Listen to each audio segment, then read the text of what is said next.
Hey guys, it's brickwitchery, and please forgive the awfulness of this audio and my unorganization and everything about this video, basically because the LEGO Harry Potter 2021 sets have been leaked and I am so psyched to talk about them, and I apologize for any bad audio or ungathered thoughts, but I'm basically going to be spewing my opinions on these sets, and I really just want to start a conversation here and find out what you guys think about these, because we've been waiting for these for so long, seen so many leaks, and I am just so finally happy to see what these sets are and have been pleasantly surprised. So let's get on with it. The first set that we have here is the Hogwarts Chamber of Secrets set, and I really love it, surprisingly enough. I know I've kind of talked really badly about these sets in general, apart from the Hogsmeade set, and considering how much I didn't like them when I first saw them, I am pleasantly surprised with how they turned out and actually really like them. So the first thing that really sticks out to me is the fact that there's two portions to this set, the top part being the actual castle part and the second part being the Chamber of Secrets. The Chamber of Secrets is made up of kind of a few elements, the first one being the entrance to the Chamber of Secrets, the door with the snakes on it,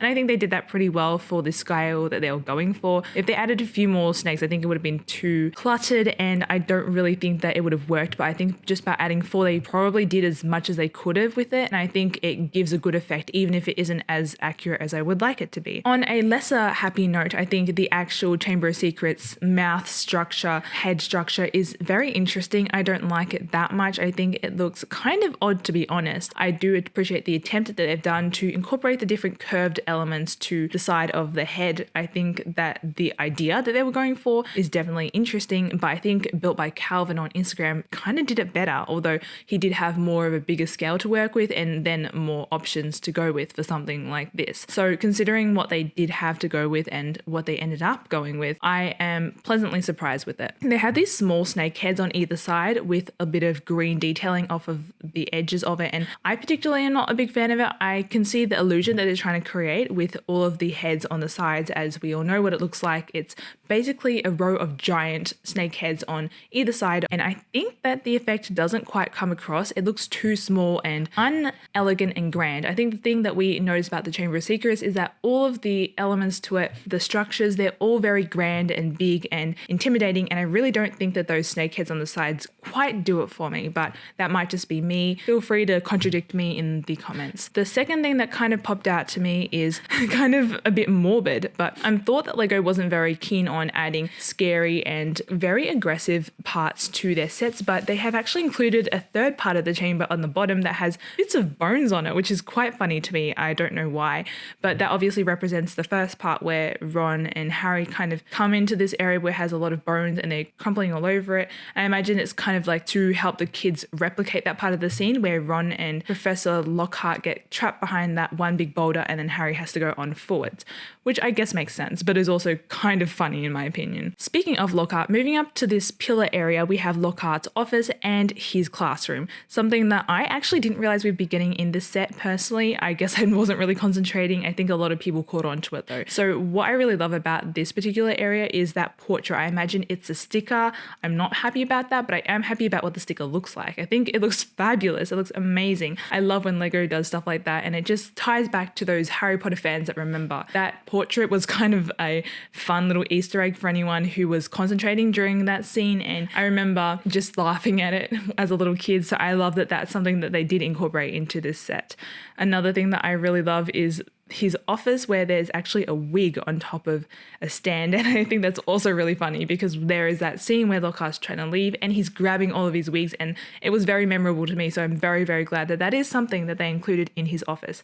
I believe there's also stacks of magical meat or something rather to do with Lockhart on his desk. I can't be too sure though. Once more official pictures come out, I guess we can talk about that a bit more, but for now I can't really tell with that. I believe next to that they have a broom, which is I guess another play element. I don't know what specifically it has to do with this set and this movie in particular. I guess maybe the flying lessons or Quidditch. I'm not too sure, but it appears that there's a cool element where you attach it to a transparent long piece and you can pretend that a kid is flying on a broom, which is pretty neat in my opinion. Above that, we've got a spyglass, I believe, some type of astronomy element to the set. We did get Astronomy Tower last year, which I'm confused why they've included this in here. Moving on to the actual Great Hall element of it, I love that this is definitely a reference to those early 2001 sets, the specifically Hogwarts Castle set from that year. I think that the banner is a real reference to that original set because there was a banner that looked quite similar to this, except it was in yellow and it had the house crests on it and the full Hogwarts crest in the middle. And it really just brings me back to that set. I'm not too sure if that was intentional, but I'm sure it kind of played a part into all of these design elements, that original set. Something else that probably was taken from that original set was having the Great Hall have this one giant looking table. Now, I can't really see from the photos, but I can kind of see that it's a table. I'm not sure if there's multiple tables, but it reminds me of that set too with the gold goblets. It might also just be me being quite nostalgic for those sets, but I guess that's kind of what Lego was trying to go for anyway. Something else I really wanted to point out is these cereal boxes, which I think are really, really cute. And I actually think that they are specific to Harry Potter. I can't see very well, but I remember there being specifically Harry Potter and Wizarding World cereal boxes on the tables in the movies. So if this is something that they've gone for, specifically Harry Potter printed cereal boxes, that is completely amazing. Or if it's a sticker, kind of mediocre, but still pretty cool, I guess, for any hardcore Harry Potter fans. Now, moving on to the thing about this that most people are probably interested in, and that is the minifigures. So first off, I'm just going to quickly touch on the fact that we are getting Cornish pixies. A lot of you guys have seen that already, and I think they look pretty funny and pretty cute for what they are. So let's just kind of swip on past that. The minifigures that are included in this set are Golden Voldemort. He's the golden minifigure for this set, and I think he looks all right. I don't like the golden minifigures that much as a concept, but I think that they did an all right job with them. So I'm happy with that. Next one we got is Nearly Headless Nick, and he looks very similar to his 2018 variant. Maybe they're the same. I can't really tell for now, as this is kind of my first look at it. I literally saw these images like 5 minutes ago, so please forgive me.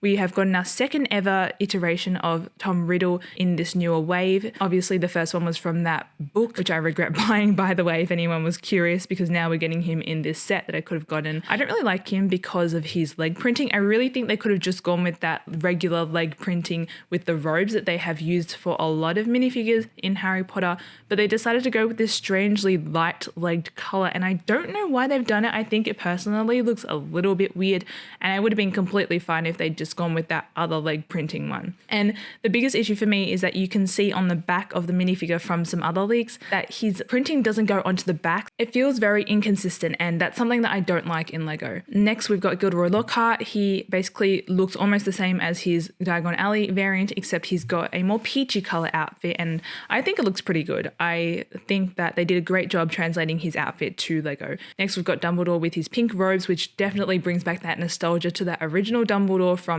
those original 2001, 2002 sets with his kind of purplish pink robes. Man, that's giving me so many memories right now.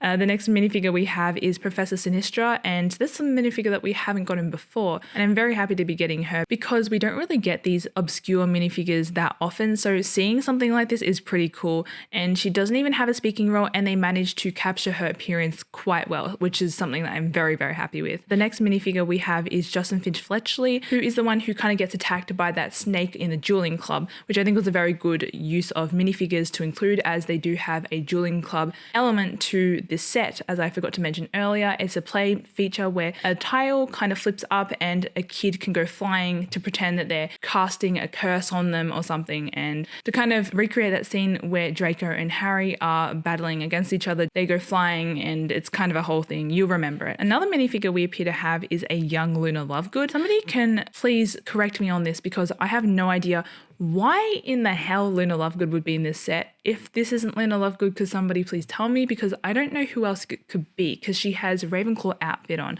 so I'm very, very confused. Either way, I'm not a big fan of that face printing. As you guys all know, I do not like that kind of regular face print where they put no effort into making them individualized at all. It's just freckles and circular eyes, that's it. Next minifigure is Ron, and I'm really happy with the way that they've done him. They've used that Han Solo hairpiece again, I believe, in red, and they've gone for a bit of variation with with this face. This I don't think is a face that we've seen before, so I'm very happy to be getting that. Next we've got is Ginny, and she's basically the same variant that we've gotten in all of our sets. She's essentially the same one that we got in the Diagon Alley one, except with a regular Gryffindor robe, the same one as Ron has, which is a bit disappointing because I would have liked to have seen a more accurate version of Ginny Weasley, especially since this is kind of her main set. This is the set that you would expect her to be most present in and most important to be in, as she is literally the, spoiler alert, person who opened the Chamber of Secrets. And then Harry with his regular face and hair that we've come to know him having. And he's got an open cloak look, which is a difference. It's nice to have a bit of variation with those torsos, especially since Ginny and Ron both have theirs as a closed rather than open. And those are all the minifigures for that specific set. And let's move on to the next set, which I believe is the Hogsmeade set. So I personally like the Hogsmeade set for what it is. It's a little bit sad because I would have liked to have seen it as a D2C style set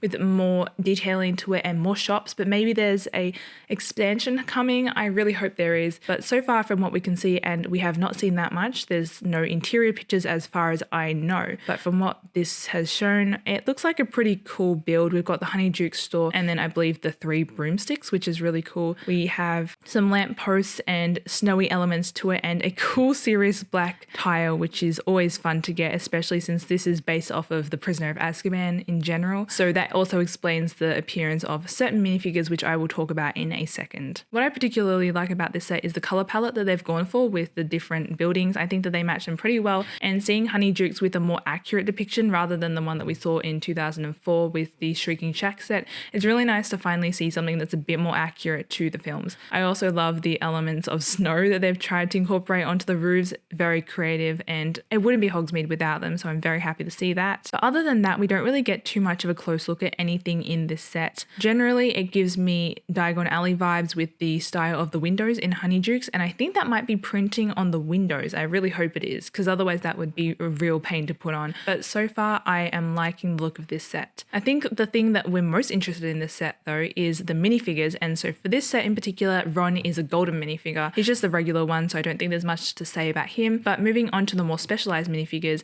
we have Madame Rosmerta, who is the bartender at the 3 broomsticks, and I don't really like that they've reused Bellatrix's face. What is with the Lego designers reusing these faces within the same universe? I just don't get it. Other than that though, her minifigure looks great. It's just the face that is a real problem for me. I love her torso because I distinctly remember her wearing this kind of outfit, so I think it's a very, very nice addition to the Harry Potter universe. And then the hair is perfect as well. I really don't have anything to complain about except for that face. Come on. And then McGonagall looks amazing as per usual. Lego have been killing it with their McGonagall depictions lately, so I love that they're reusing that glasses face perhaps from the Hogwarts Moment set. And they have an exclusive torso and skirt printing, which I am very, very happy about. And at first did not recognize, but then looked up photos from that scene, and it is indeed very, very accurate to that outfit that she is wearing. The next figure I want to talk about is Dean Thomas, and they've updated his face printing for this one. This is the first time we've seen Dean Thomas apart from the first CMF series, and I think that they've really done him a bit more justice here. I think perhaps he looks a little bit too happy, but overall I think it's a great minifigure. They've done this kind of chin or beard printing below his mouth. I can't really tell from this quality, but I think it definitely enhances his character and makes him look a bit more accurate. Harry is just his regular Harry variant from the Prisoner of Azkaban, so I don't really have much to say about that, but I guess it's to be expected. What else does he even wear? He wears the same thing all over again, so I don't really have much to say about it. And then we've got one of the owners of Honeydukes, which I can't particularly remember the name of, and I'll just put the name on here if I can, but she looks good other than the fact that her face is the same as Helga Hufflepuff and Molly Weasley. 2 in 1 set is unbelievable for me. I don't know why we're getting 2 of the minifigures that are supposed to be exclusive to this set in particular, and they both have reused heads, let alone reused heads from the same universe. We've got Bellatrix and now Madame Rosmerta, and the owner of Honeydukes, Helga Hufflepuff, and Molly Weasley. Why can they not just give us a new face print, or at the very least give us one that we haven't gotten in this universe yet? It doesn't make sense to me. Other than that though, I really do like her outfit. Her outfit looks great. I don't think that they could have gone into any more detail than they have, because we see her for maybe 1 second in the films, which I think comes across very nicely in her outfit. it. And the last minifigure in the set, I believe, is the other owner of Honeydukes, and I think it looks pretty accurate to his film depiction. As I said before, we don't really get a good look at either of these two characters in the movies, and I think that the LEGO designers, if they do know anything, they are very good at capturing torsos and clothes printing from literally a glimpse at a single character, and I'm extremely impressed. Other than the faces, I am extremely impressed. Now, other than these two sets, we did get a small look at two of the other sets that are coming out later as well,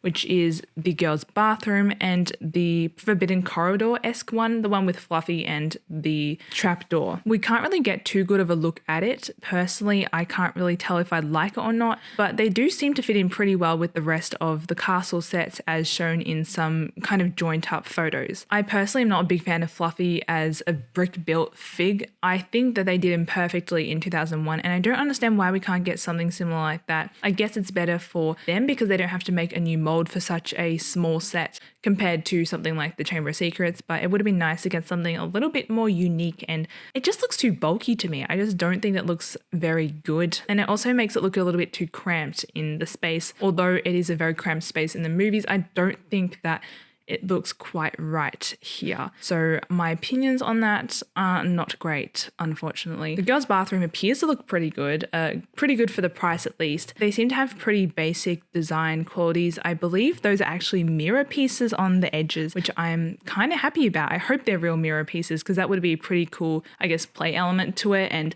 enhance the style and feeling of it, I guess, to make it like a real bathroom. We get another glimpse of that Hermione figure that we've seen already with the cat head, and honestly, I don't really have too much more to say about it because we really don't get a good look at either of these two sets. But please tell me, what do you think? From the look that we've gotten so far, I am extremely hyped for the new sets. I know I've said this maybe a few times now.